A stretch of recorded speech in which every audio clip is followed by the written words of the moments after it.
اسلام کا ایک جرری دلیر ہے.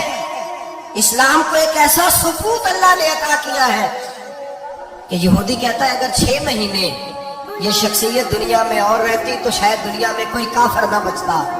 وہ ثبوت کون ہے؟ حضرت عمر فاروق رضی اللہ تعالیٰ عنہ. میرے نبی پاک علیہ السلام نے فرمایا میرے بعد کوئی نبی ہوتے تو خطاب کے بیٹے عمر ہوتے. لو کان نبی بعد لکان عمر ابن خطاب. میرے بعد کوئی نبی ہوتے تو خطاب کے بیٹے عمر ہوتے. تاریخ کا حوالہ اٹھانا ہو، ایک ورق الٹنا ہو، اس عمر فاروق کو در رسول پر لانے والی، اس عمر کو اللہ کے گھر کی طرف رستہ دکھانے والی، اس فاروق اعظم کو دین کا سپاہی بنانے والی یہ کوئی اور نہیں ہے، یہ عمر فاروق کی ہمشیرہ ہے. یہ جناب عمر کی بہن ہے. بہن نے بھائی کی کایا ہی پلٹ ڈالی. بہن نے ذمہ داری کا احساس کیا. بہن نے ذمہ داری کا احساس کیا تو اس رنگ میں قرآن پڑھا کہ فاروق اعظم فرماتے ہیں میرے دل سے کفر دور کر کے مجھے رسول اللہ کا غلام بنا دیا ہے. بہن اگر ذمہ داری کا احساس کرے، بہن اگر ذمہ داری کا احساس کرے. حضرت عمر فرماتے، حضرت عمر کہتے ہیں میری ایک نوکرانی نے، کنیزہ نے کلمہ پڑھا، میں اسے دلوں سے مارا کرتا. میں تلوار لے کے گھر سے نکلا حضور کو شہید کر دے تو مجھے کسی صحابی نے کہہ دیا تو حضور کو شہید کرنے جا رہا ہے، گھر کی تو خیر مرا، تیری بہن اور بہنوئی بھی کلمہ پڑھ گئے.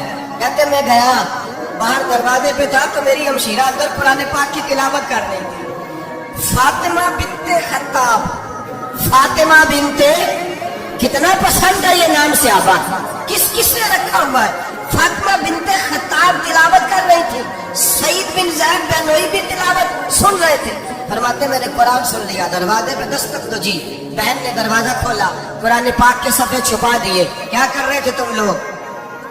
تو بہن خاموش ہو گئی. میں نے کہا بولتے کیوں نہیں؟ مجھے کسی نے بتلایا ہے تم نے کلمہ پڑھا ہے. تو کہتے میری بہن جو مجھ سے اتنا پیار کرتی تھی کہ کبھی بولی نہیں تھی، کبھی باجوں میں کہتا تھا ہو جاتا تھا، آج میں نے اس بہن کی آنکھوں میں توحید کی لذت دیکھی، اس کی پیشانی میں سجدے کا نور دیکھا، اس کے لب و لہجے میں رسول اللہ کی شریعت کی چھاپ دیکھی. تو میری بہن کہنے لگی عمر تم نے جو سنا ہے سچ سنا ہے. اب میں اور میرا خامد مصطفیٰ کے نوکر ہے، اب ہم دین کے پیروکار ہیں. کہتے زور سے تماچا مارا، میں گر گئی. میرے خامد کو مارا پیٹا، کبھی جھگڑا نہیں ہوا تھا، آج پہلے دن عمر نے مارا. میری پیشانی سے خون نکلا، اٹھ کے کھڑی ہوئی. میں نے کہا تو مجھے جان سے پیارا بھائی ہے، زندگی بھر تیرے سامنے کبھی میں نے کلام نہیں کیا، لیکن عمر یہ توحید کی بات ہے، یہ رسول اللہ کی بات ہے. اگر تو خطاب کا بیٹا ہے تو میں بھی خطاب کی بیٹی ہوں. جس ماں کی چھاتیوں سے تو دودھ پی کے جنوی ہوا ہے، میں نے بھی اسی ماں کا دودھ پیا ہے.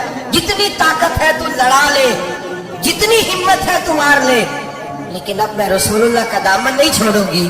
حضرت عمر کہتے ہیں بہن کی قوت ایمانی نے، بہن کی قوت ارادی نے، بہن کے توکل اور یقین نے مجھے مجبور کیا.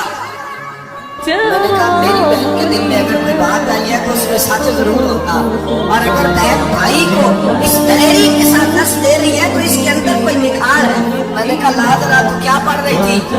جناب عمر کہتے ہیں پھر بہن نے دلیری والا جواب دیا، پر میں ایسے کیسے لاؤں؟ جا پہلے غسل کر کے آ، جا وضو کر کے آ، کپڑے بدل کے آ. یہ رسول اللہ کا قرآن ہے، یہ اللہ کی کتاب ہے. بے وضو بے غسل نہیں پڑھی جا سکتی. فرماتے میں غسل کر کے کپڑے بدل کے جو بیٹھا، بہن نے قرآن پڑھا. اللہ کرے بہنیں بھائیوں کو قرآن سکھانے لگے، اللہ کرے بہنیں بھائیوں کو حدیث سکھانے لگے، اللہ کرے بہنیں اپنے بھائیوں کو رسول اللہ کے در پر جھکانے لگے، اللہ کرے بہن کہنے لگے آ جا مل کر کے دونوں دین کی. بہن نے قرآن پڑھا، فاروق اعظم رو رو کے نڈال ہو گئے. حضرت عمر کہتے ہیں بہن کی زبان سے چند آیتیں سنی تو میں نے کہا مجھے باندھ لو، ہاتھ باندھ لو. میں حضور کو قتل کرنے کے ارادے سے آیا تھا نا، مجھے باندھ لو. گھروں آیا سا مار مقامنے لو، انہوں مینو مار دے لے چلو. مت عمر دی عمر برباد ہوئے جتھے عمر سوار دے لے چلو. اب مجھے لے جاؤ در رسالت ماں. ایک بہن نے ذمہ داری کا احساس کیا تو حضرت عمر جیسا سکوت دیا. بہنیں اگر ذمہ داری کا احساس کریں، ذمہ داری کا احساس کریں تو اسلام میں بہت بڑا انقلاب آ سکتا ہے.